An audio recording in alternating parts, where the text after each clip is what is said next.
ایک چھوٹے سے گاؤں میں حارث نام کا ایک نوجوان رہتا تھا جو اپنی محنت اور نرمی مزاج کی وجہ سے مشہور تھا، مگر پچھلے چند مہینوں سے اس کی زندگی مسلسل آزمائشوں میں گھر گئی تھی۔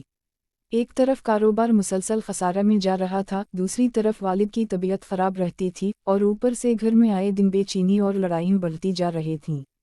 حارث دن رات محنت کرتا، مگر ایسا لگتا جیسے قسمت اس سے روٹ گئی ہو۔ ہر طرف تنگی، دل میں بے سکونی اور چہرے پر اداسی نے ڈیرا ڈال لیے تھے۔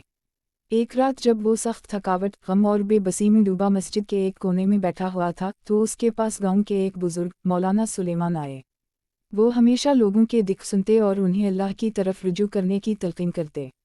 انہوں نے حارث کے چہرے پر پھیلی تکلیف کو پہچان لیا اور اس کے پاس بیٹھ کر کہا، بیٹا، میں دیکھ رہا ہوں تم بہت پریشان ہو۔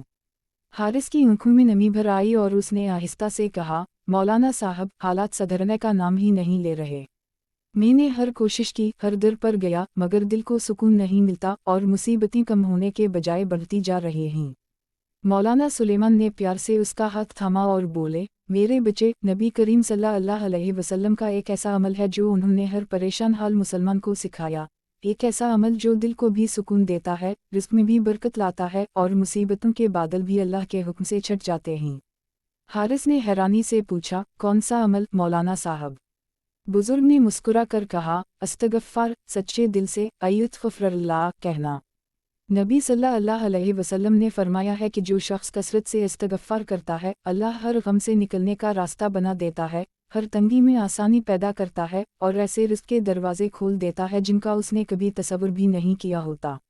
حارث نے آہستہ سے سر جھکا کر پوچھا، کیا واقعی صرف استغفار دل اور حالات بدل سکتا ہے؟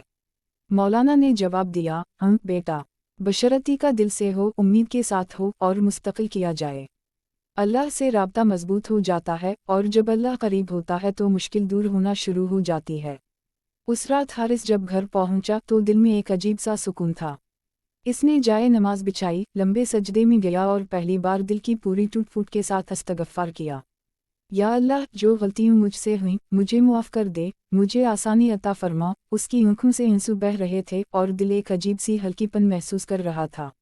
اگلے دن اس نے تہیہ کر لیا کہ چاہے کچھ بھی ہو، وہ دن بھر میں جتنا ممکن ہو استغفار کرتا رہے گا۔ وہ چلتے ہوئے، کام کرتے ہوئے، حتیٰ کہ بازار کے شور میں بھی دل ہی دل میں ایستغفر اللہ پڑھتا رہتا۔ چند دن گزرے تو اس نے محسوس کیا کہ گھر میں بے وجہ ہونے والی بحثیں ختم ہونے لگیں۔ والد کی طبیعت میں بھی معمولی بہتری آنا شروع ہو گئی۔ ایک ہفتے بعد اس کے پرانے کاروباری دوست نے اسے فون کیا اور ایک نیا پروجیکٹ آفر کیا جس سے خسارے کا بڑا حصہ پورا ہو سکتا تھا۔ اس کے لیے یہ سب کچھ حیران کن تھا۔ چند ہی ہفتوں میں وہ پروجیکٹ کامیابی سے مکمل ہوا اور اس کی مالی حالت سنبھلنے لگی۔ حارث کے دل میں شکر اور یقین دونوں بڑھتے گئے۔ یہ وہی عمل تھا جس کی برکت کا وعدہ نبی صلی اللہ علیہ وسلم نے کیا تھا۔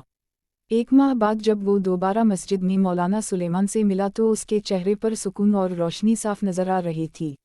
اس نے کہا، مولانا صاحب، اللہ نے میری زندگی بدل دی اور مجھے یقین ہے کہ یہ سب استغفار کی برکت سے ہوا۔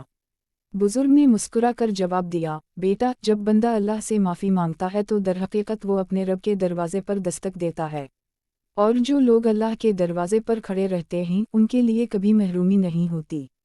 حارث کی کہانی یہ درس دیتی ہے کہ استغفار صرف ایک لفظ نہیں، یہ روح کی صفائی، دل کا سکون، مشکلات کا حل اور رحمتوں کا دروازہ ہے۔ جیسے نبی صلی اللہ علیہ وسلم نے فرمایا، یہ ہر پریشانی کی کنجی ہے، ہر تنگی کا علاج ہے اور اللہ کی خاص مدد کا ذریعہ ہے۔ انسان جب ٹوٹے دل سے ایستغفر اللہ کہتا ہے تو دراصل وہ اپنے رب کی طرف پلٹتا ہے، اور جو اللہ کی طرف پلٹ جائے اس کے لیے راستے ہمیشہ کھل جاتے ہیں۔